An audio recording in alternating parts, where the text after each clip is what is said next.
Welcome to the Insurance Dudes. Hey, Craig. Let's get into some coffee talk. Hey, I love it. I love doing some coffee talk. Well, talk about what? Dogs, daughters, whatever. It's coffee talk.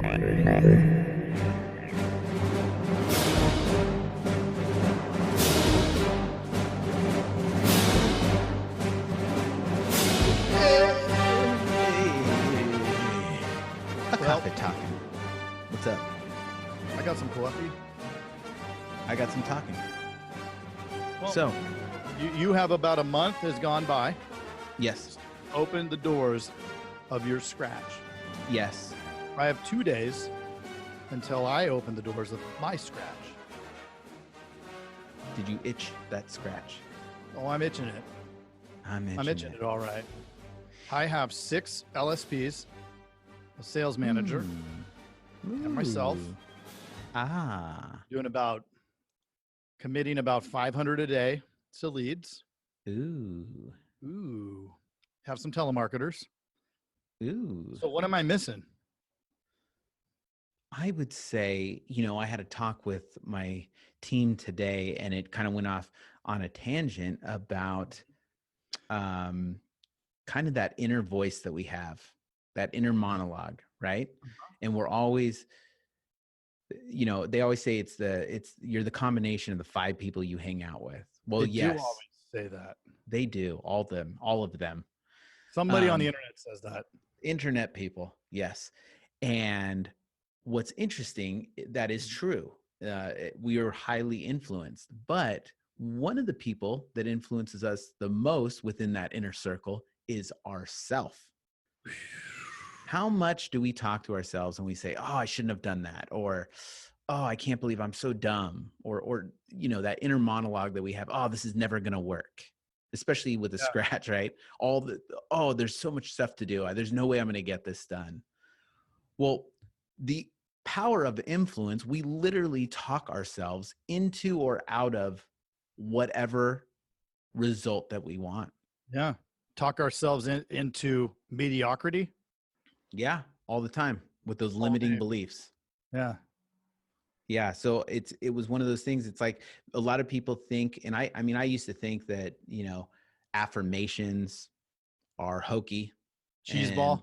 Yeah, and meditation's hokey and all that stuff. I That's been a meditated game changer. 15 minutes this morning. And how much does that change your day? I did 15 minutes. I had 2 people who are new call in sick. Well, one had I'm doing that thing with my fingers, car troubles. Yep. And actually she did. I believe her. The other one was sick. And I'll tell you, if I hadn't meditated, I might have flipped a lid. and I decided not to react. Yep.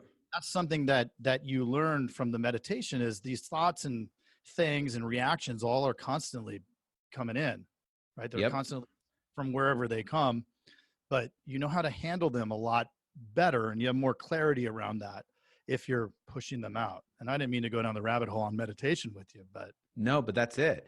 Because it's all about leadership. You're the leader of your agency. If you're all messed up in the head and you're like, oh, this is never going to work, everybody else is going to see that. And they're going to be like, how do you expect people to be in a better mood than you? You better be right. Your top better be screwed on tighter than everybody else's. You come in and you're like, I can't believe everybody's all pissed off. And I can't believe it's like, well, listen to yourself.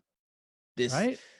These leads suck. This, our system's down and our systems suck. Imagine what the LSP or what the agents think if the boss is saying that the leads suck. Right. Or complaining about the systems being down. Yeah. It's no big deal.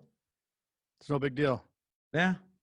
I mean, that's what we teach everybody in our service team is we get all kinds of bad calls and stuff like that, but hey, don't worry. We got it. It's no big deal.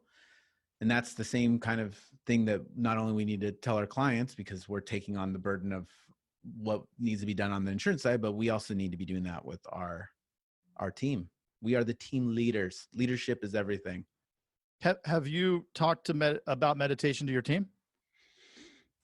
Well, I mean, I did a little bit this morning when we got into those things, and I don't know if meditation's right for everybody, but I think that internal monologue, I think tightening that internal monologue, whatever it takes, whether it's, going through the gratitude like Tony Robbins does, where he does those 3 to thrive things. What are you grateful for?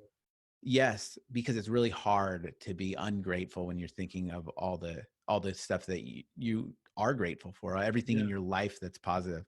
And this is what I told my team this morning, is that there's everybody, doesn't matter if you're rich or the most successful person on the planet, everybody's glass is half empty or half full. And it's where you look. Are you looking at the half empty part or the half full part? And if you're looking at the half full part, it's like when I taught my daughter how to ride a bike. Wherever you look is where the bike goes. So if you're looking at the wrong thing, it's just going to constantly go down that direction. Some people are super negative and everything bad happens to them. Why does everything bad happen to them? Because, dude, that's all they're dwelling on. Like, it's the laws of attraction. Yeah. Something happened weird. I don't know if it was this morning.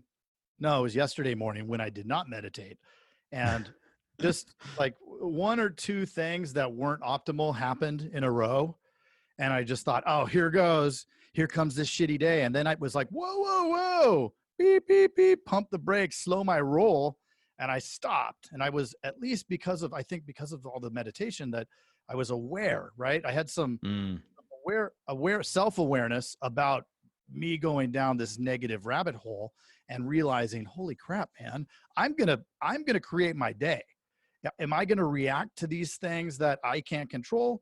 Or am I going to say, oh, okay, that's interesting, not optimal, but I'm going to move on. It's not over. I don't need to sit here and cry and, get in fetal position and it's the worst day ever.